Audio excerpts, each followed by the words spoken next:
ಒಬ್ಬ ಸಾಮಾನ್ಯ ಮನುಷ್ಯ non meditator and meditator. What is the difference between non meditator and meditator?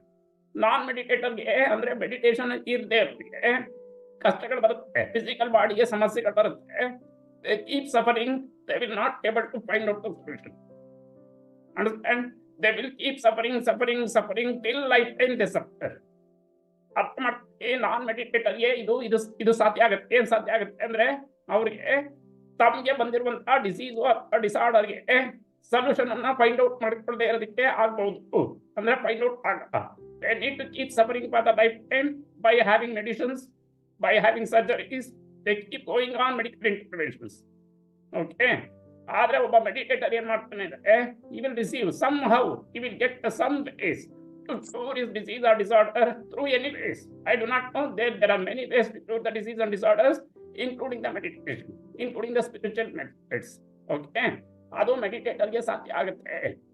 ನಾನು ಹೇಳ್ತಿರೋದು ಅರ್ಥ ಮಾಡ್ತೀವಿ. ಮೆಡಿಟೇಟರು ನಾನ್ ಮೆಡಿಟೇಟರ್ಗೆ ಇರೋ ವ್ಯತ್ಯಾಸ. ಆಮೇಲೆ ಮೆಡಿಟೇಷನ್ ಇದು ಮಾಡಿದಾಯ್ತು. Then come to the mind.